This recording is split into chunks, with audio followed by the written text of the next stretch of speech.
Hello guys, कैसे हो आप लोग? I hope you all are doing well during this pandemic.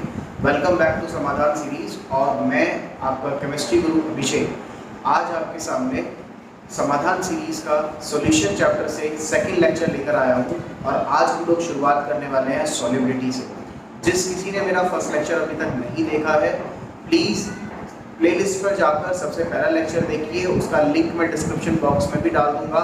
You can click on that link to find out the first lecture, क्योंकि जब आप पहला लेक्चर समझ लेंगे उसी के बाद आपको ये सॉल्युबिलिटी के कॉन्सेप्ट्स आज समझ आने वाले हैं। So let's start without wasting our time. Let's start with solubility. So in class 9th and 10th you must be aware about the term solubility, but class 12th में ये solubility का जो थोड़ा मीनिंग है वो और ज़्यादा डेप्थ में आ जाता है। Solubility is the maximum amount of solute. It is the maximum amount of solute that can be dissolved. That can be dissolved in a given amount of solvent. In a given amount of solvent at definite temperature and pressure. ठीक है? So this is the scientific definition of the solubility, which says that the maximum amount of solute that can be dissolved in a given amount of solvent at definite and temperature and pressure. Now why we are saying definite temperature and pressure? इसका कुछ ना कुछ तो logic होना चाहिए। क्या logic है वो हम अभी देखेंगे आगे। For example, let's say you have 100 ml water. You have 100 ml water. In this 100 ml water, what you are going to do? You are going to add, let us say, 1 gram NaCl, 1 gram sodium chloride at definite conditions, let's say at 298 Kelvin and 1 atm pressure. 298 Kelvin temperature and 1 atm pressure. Now let's say in 100 ml of water you are adding 1 gram of NaCl.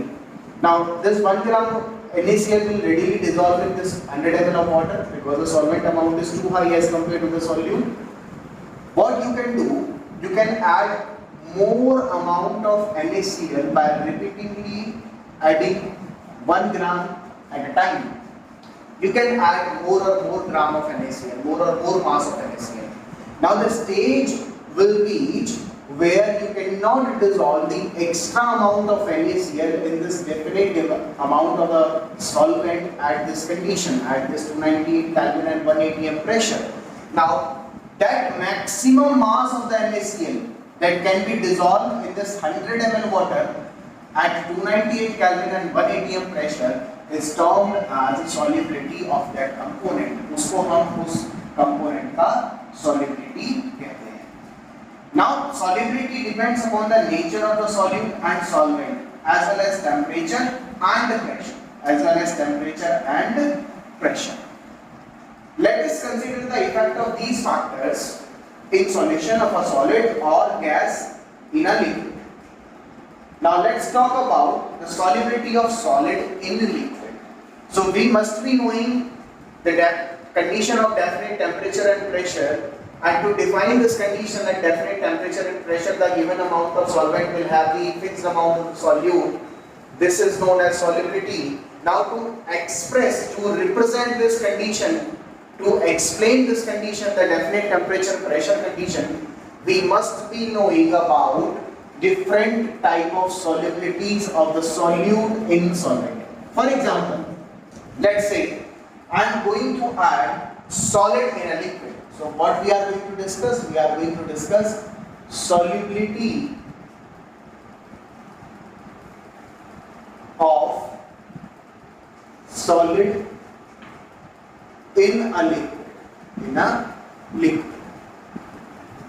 Now solubility of solid in liquid depends upon the several factors. What these factors are? सबसे पहला देखिए, हमारे पास solute है, solvent है, और इन दोनों को अगर मैं मिला दूं तो बन जाता है सॉल्यूशन। वो बन जाता है सॉल्यूशन। तो सॉल्यूशन में आपके कितने तरह के टाइप ऑफ इंटरेक्शंस पॉसिबल है, type of interactions. Now solution में दो कंपोनेंट है, सॉल्यूट भी है और सॉल्वेंट भी है। तो सॉल्यूशन के अंदर कौन कौन से इंटरेक्शन पॉसिबल है? Number 1, interaction between solute and solute. भाई दो सॉल्यूट के बीच में आपस में इंटरेक्शन हो सकता है, दो मॉलिक्यूल्स के बीच में बिल्कुल हो सकता है। Similarly we can have interaction between two solvent molecules. एक वाटर मॉलिक्यूल दूसरे वाटर मॉलिक्यूल से इंटरेक्ट कर सकता है because of the hydrogen bonding. Now solvent solvent can interact and the third type of interaction is your solute solvent interaction which leads to the solubility of your solute in solvent. This is the major component, this is the major part. अब solute solvent का जो interaction है वो जितना ज्यादा होगा वो solute उस solvent में ज्यादा dissolve होने की tendency रखता है। For example, let's say sugar and salt, these are soluble in water. Yes, sugar and salt are not soluble in benzene. Benzene में तो वो soluble नहीं होते। Let's say another example. Anthracene, which is a organic molecule, polynuclear hydrocarbon, and phenanthrene, they both are soluble in benzene. Yes, they are soluble in benzene, but they are not soluble in water. They are not soluble in water. Now see, we have two conditions. One, sugar और salt dissolve होते हैं water में, बिल्कुल correct. benzene में dissolve नहीं हो पाते। लेकिन anthracene, phenanthrene जो जैसे organic molecules हैं, वो benzene में dissolve हो सकते हैं, लेकिन water में dissolve नहीं होते। So ये यहाँ से क्या represent करता है आपको? ये क्या represent करता है? ये वो रिप्रेजेंट करता है जिसको आज तक आप पढ़ते आए हैं कि like dissolves like, like dissolves like. जो जैसा होता है वो अपने अंदर वैसे कंपोनेंट को डिसॉल्व करने की टेंडेंसी रखता है। जो जैसा होता है वो अपने अंदर डिसॉल्व करने की टेंडेंसी रखता है, उसी तरह के सॉल्यूट की।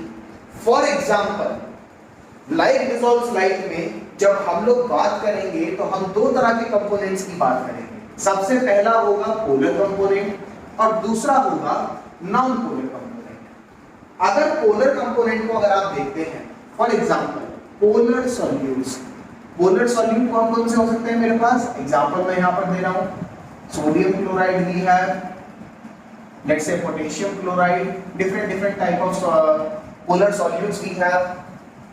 And polar solvent, polar solvent, polar solvent क्या होगा? वाटर हो सकता है, यहाँ पर अल्कोहल हो सकता है, and different polar solvents we have. Now polar solute can dissolve, polar solute can dissolve in polar solvents, polar solvents. ऐसा क्यों होता है? बिकॉज टाइप ऑफ इंटरेक्शंस बढ़ जाते हैं। अभी बताया था ना कि सॉल्यूट और सॉल्वेंट में जब ज्यादा इंटरेक्शंस होंगे तभी तो कोई सॉल्यूट दूसरे सॉल्वेंट में जाके सॉल्युबल होने की कोशिश करेगा। तो जब सॉल्यूट सॉल्वेंट में जाकर जब टाइप ऑफ इंटरेक्शंस उसके बढ़ जाएंगे तभी तो वो सॉल्युबलाइज हो पाएगा। It means polar solute polar solvent में डिसॉल्व होने की टेंडेंसी रखता है, पोलर सॉल्यूट पोलर सॉल्वेंट में डिसॉल्व होने की टेंडेंसी रखता है। और non polar solvents, non polar solvents के अंदर नॉन पोलर सॉल्यूट को ही डिसॉल्व किया जा सकता है, नॉन पोलर सॉल्यूट को ही डिसॉल्व किया जा सकता है। प्रीवियस एग्जांपल में जो हमने अभी देखा था कि NaCl हुआ, सोडियम क्लोराइड हुआ या शुगर हुआ, वो वाटर में डिसॉल्व हो सकता है। This is the example for polar solute in polar solvent. और हमने देखा था कि हमारे पास बेंजीन था एज अ सॉल्वेंट, और उस बेंजीन में हम किसको डिसॉल्व कर रहे थे? हम एंथ्रासीन को डिसॉल्व कर रहे थे, क्योंकि एंथ्रासीन भी एक मेरा नॉन पोलर सॉल्यूट है। तो बेंजीन एंथ्रासीन को अपने अंदर डिसॉल्व कर सकता है। इट मींस कि नॉन पोलर सॉल्वेंट में नॉन पोलर सॉल्यूट को डिसॉल्व किया जा सकता है। This is one of the condition. I suppose you are getting. Now जब आप बात करते हैं डिसोल्यूशन की, जब आप बात करते हैं कि सॉल्यूट को सॉल्वेंट में डिसॉल्व किया जा रहा है, तो कोई सॉल्यूट किसी सॉल्वेंट में कितना डिसॉल्व हो सकता है ये डिपेंड करता है उसकी सॉल्युबिलिटी पर। So let's say we have a solution, let's say we have a solution, this is your solution in which x gram of solute is available in y gram of solvent, in y gram of solvent। और जब कभी भी condition define कर रहे हो solute और solvent की solubility को डिफाइन कर रहे हो उस टाइम पर उसकी कंडीशन भी डिफाइन होगी, लेट्स से 298 केल्विन या फिर 1 atm प्रेशर के आसपास। सो स्टैंडर्ड कंडीशंस पर हम इस सॉल्यूशन को देख रहे हैं, सॉल्यूशन की स्टडी कर रहे हैं। तो y ग्राम ऑफ सॉल्वेंट में x ग्राम ऑफ सॉल्यूट को डिसॉल्व किया जा सकता है। So this is the solubility of this solute in this solvent, this is the solubility of this solute in this solvent. Now at this fixed condition 298 Kelvin and 1 atm pressure, no more amount of solute can be added into this solvent। अगर मैं चाहूं कि इसी y gram of solvent में मैं x plus something amount of solute को इसी condition पे इसी सॉल्यूशन में मैं इसके अंदर ऐड कर पाऊं तो वो मैं नहीं कर सकता। अगर मैं जब एडिशन नहीं कर सकता तो this type of solutions are known as saturated solutions, इसको हम बोलते हैं सैचुरेटेड सॉल्यूशन। मैं फिर से बता दे रहा हूं, मैंने एक x ग्राम सॉल्यूट लिया था, y ग्राम सॉल्वेंट में उसको मिक्स किया था, 298 केल्विन कंडीशन थी, टेंपरेचर की, 1 atm प्रेशर था। अब इस कंडीशन में हम लोग क्या करेंगे कि y ग्राम सॉल्वेंट के अंदर x plus something amount of solute को हम और एक्स्ट्रा इसी सॉल्यूशन में ऐड करने की कोशिश कर रहे हैं। अगर वो सॉल्यूट ऐड नहीं हो पाता है without any change in temperature and pressure, now this type of solution is termed as the saturated solution। मतलब saturated solution एक ऐसा solution है जो अपनी upper limit पर पहुंच चुका है, जिसके अंदर maximum amount of solute को dissolve किया जा चुका है at that condition of temperature and pressure। जब तक आप अब उस temperature pressure को change नहीं करोगे तब तक आपका solute और ज्यादा उस solvent में add नहीं हो सकता। इस तरह के सॉल्यूशन को हम सैचुरेटेड सॉल्यूशन कहेंगे। And vice versa, let us suppose we have another solution, we have another solution again in the solution, let's say x gram of solute is there in y gram of solvent, x gram of solute in y gram of solvent, then the condition should be defined at 298 Kelvin and 1 atm pressure। You can take the conditions according to you। ठीक है, मैं सिर्फ यहाँ पर general ले रहा हूँ, इसका मतलब ये नहीं है कि आप हर बार एग्जाम में 298 Kelvin 1 atm प्रेशर लिखेंगे, ये कंडीशन चेंज भी हो सकती है। तो अब x ग्राम सॉल्यूट लिया, y ग्राम सॉल्वेंट में हमने डिसॉल्व कर लिया। अब हम क्या कोशिश कर रहे हैं, हम कोशिश कर रहे हैं कि इस सॉल्यूट के अमाउंट को थोड़ा और बढ़ा दिया जाए। हम इसी सॉल्वेंट में इसी कंडीशन पर x plus something amount of solute और इसके अंदर एक्स्ट्रा ऐड कर दें। तो अगर ये एडिशन पॉसिबल है इस सॉल्वेंट के अंदर, अगर वो डिसॉल्व हो जाता है, so this type of solutions are now termed as unsaturated solutions. इनको हम अनसैचुरेटेड सॉल्यूशंस भी कहते हैं, अनसैचुरेटेड सॉल्यूशन। मैं फिर से बता दे रहा हूं, अगर हमारे पास x ग्राम ऑफ सॉल्यूट है जिसको हम y ग्राम ऑफ सॉल्वेंट में डिसॉल्व कर रहे हैं और कंडीशन को फिक्स किया हुआ है 298 केल्विन 1 एटमॉस्फेरिक प्रेशर पर, अगर उसी कंडीशन में उसी सॉल्यूशन के अंदर थोड़ा और सॉल्यूट डाला जाए, अगर वो सॉल्यूट ऐड हो जाता है, डिसॉल्व हो जाता है, तो उस सॉल्यूशन को आप अनसैचुरेटेड सॉल्यूशन कहते हैं, उसको आप अनसैचुरेटेड सॉल्यूशन कहते हैं।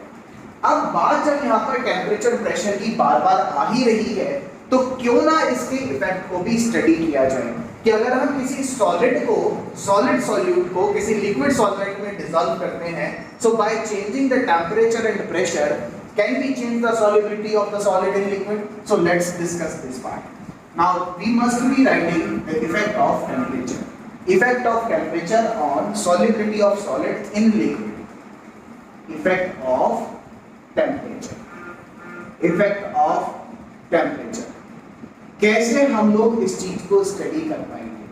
देखिए, जब कभी भी कोई सॉल्यूट आपके सॉल्वेंट में ऐड किया जाता है तो सॉल्यूट प्लस सॉल्वेंट मिलकर आपको देते हैं सॉल्यूशन, और इन दोनों के बीच में हमेशा एक डायनेमिक इक्विलिब्रियम स्टैब्लिश होता है, हमेशा एक डायनेमिक इक्विलिब्रियम स्टैब्लिश होता है। अगर डायनेमिक इक्विलिब्रियम एस्टैब्लिश है सॉल्यूट सॉल्वेंट और सॉल्यूशन के बीच, तो इस इक्विलिब्रियम के अंदर, इस डायनेमिक इक्विलिब्रियम के अंदर, let me right, dynamic equilibrium के अंदर आपका ली शैटेलियर प्रिंसिपल जो कि आपने क्लास 11th में पढ़ा है वो भी फॉलो होना चाहिए। ली शैटेलियर प्रिंसिपल भी फॉलो होना चाहिए। क्या होता है ली शैटेलियर प्रिंसिपल? मैं फिर से रिपीट कर देता हूं। Le Chatelier principle states that whenever a reaction at equilibrium is subjected to a change, मतलब एक रिएक्शन है इक्विलिब्रियम पर, जैसे हमारी ये कंडीशन है कि सॉल्यूट है और सॉल्वेंट है, उन दोनों के बीच में एक रैपिड डायनेमिक इक्विलिब्रियम एस्टैब्लिश है सॉल्यूशन के साथ। तो जब कभी भी कोई इक्वेशन के अंदर एक डायनेमिक इक्विलिब्रियम एस्टैब्लिश होता है, उस टाइम पर अगर मैं उस रिएक्शन में किसी भी कंडीशन को चेंज करता हूं, so whenever a reaction at equilibrium is subjected to a change, it will move in that direction where the change can be minimized, जहां पर मैं उस चेंज को मिनिमाइज कर सकता हूं। जहां पर भी मैं उस चेंज को मिनिमाइज कर पाऊंगा, मेरी रिएक्शन उस डायरेक्शन में शिफ्ट हो जाएगी। This is as per the Le Chatelier principle, जो कि आपने क्लास 11th में इक्विलिब्रियम चैप्टर के अंदर पढ़ा है। Now according to this Lee Chatelier principle, in a nearly saturated solution,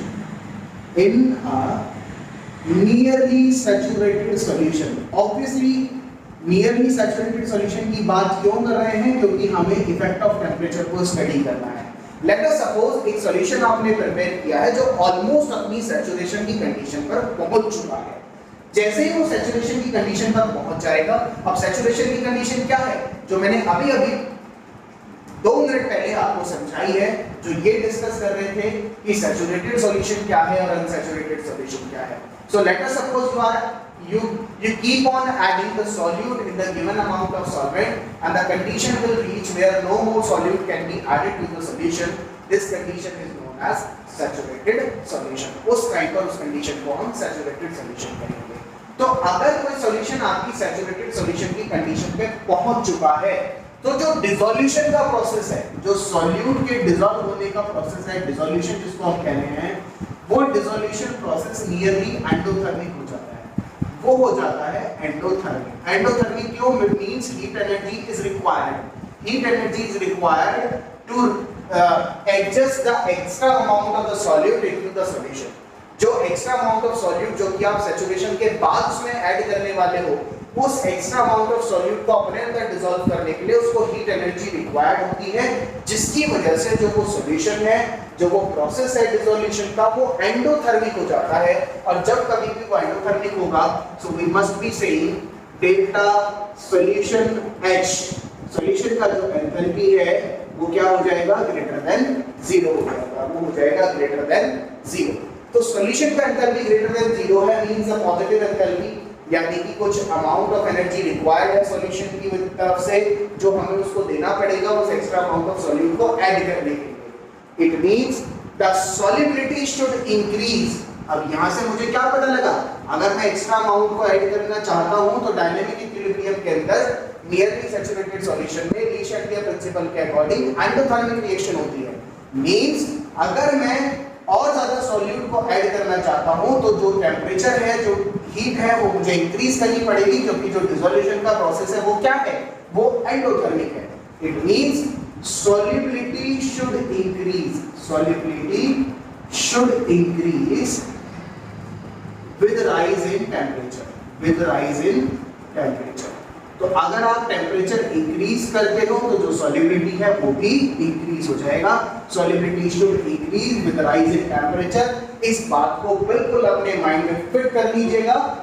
और अगर vice versa dissolution process exothermic हो जाता है, हीट एनर्जी रिलीज हो रही है सॉल्यूशन से, delta H of solution is less than 0, negative enthalpy है, हीट एनर्जी अगर रिलीज हो रही है, एक्सोथर्मिक रिएक्शन है, तो जो सॉल्युबिलिटी है वो डिक्रीज होना चाहिए, जो सॉल्युबिलिटी है वो डिक्रीज होना चाहिए। Let me just right that point also कि अगर डिसोल्यूशन का प्रोसेस, डिसोल्यूशन प्रोसेस एक्सोथर्मिक है, एक्सोथर्मिक क्या होता है? कमेंट सेक्शन में मुझे लिखकर बताएंगे कि एक्सोथर्मिक रिएक्शंस कौन सी होती हैं। जल्दी से कमेंट सेक्शन में लिखकर मुझे बताओ।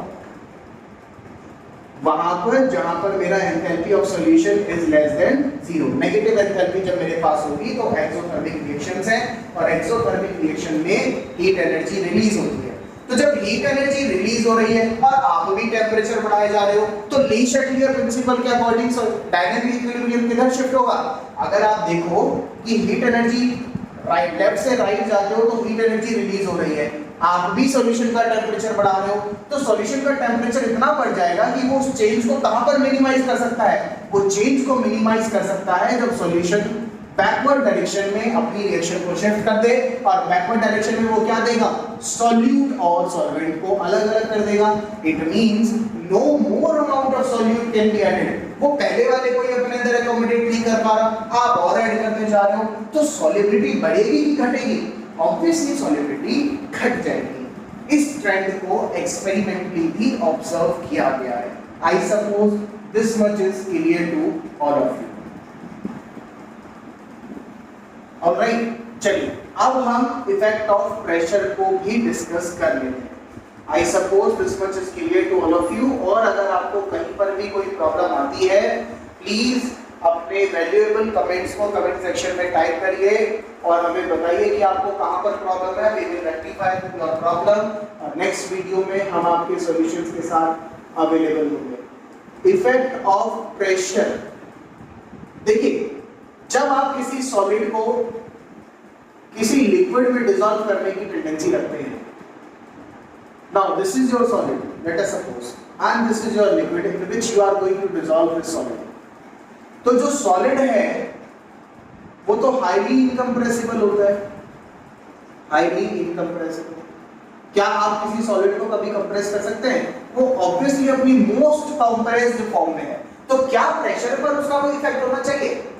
जो कि एक ऑब्वियसली एक ऐसी चीज है जो कि हाईली इनकम्प्रेसिबल है, जो ऑब्वियसली अपने मोस्ट कंप्रेस्ड फॉर्म में अवेलेबल है, तो क्या उस सॉलिड पर किसी प्रेशर का इफेक्ट होना चाहिए? नहीं। इट मींस सॉलिड को अगर हम और प्रेशर अप्लाई करने की कोशिश करें इस सॉलिड पर, तो वो लिक्विड में जो डिसॉल्व होने की उसकी टेंडेंसी है उस पर कोई इफेक्ट नहीं होने वाला। It means solids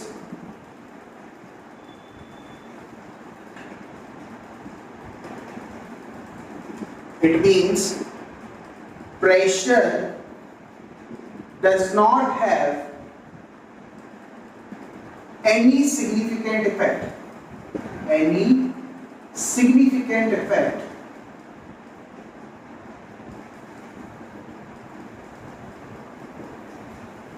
on solubility of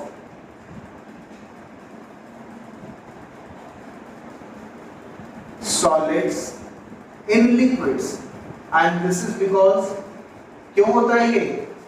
Because इसका रीजन क्या है? रीजन है क्योंकि जो solids और liquids हैं, solids and liquids are highly incompressible in nature, जब वो चीज कंप्रेस ही नहीं हो पाती तो क्या आप उसके प्रेशर की हेल्प से उसकी सॉल्युबिलिटी को चेंज कर सकते हैं? No, never. It means they remain unaffected practically by change in pressure. इतना करने पर प्रेशर को बढ़ाने पर सॉल्युबिलिटी पर कोई भी चेंज नहीं आता है। I suppose this much is clear to all of you. अगर आपको कहीं पर भी कोई प्रॉब्लम आ रही है, please type your comment in the comment section so that we can rectify your problem in next video. आज की वीडियो में इतना ही। नेक्स्ट वीडियो में हम लोग हेनरी लॉ और एप्लीकेशन ऑफ हेनरी लॉ की बात करेंगे, जो सीबीएसई पॉइंट ऑफ व्यू से बहुत ज़्यादा इंपॉर्टेंट है, जहां से हमेशा कुछ ना कुछ क्वेश्चंस जरूर आते हैं। सो बने रहिए समाधान सीरीज के साथ। Best of luck, thank you so much, bye bye.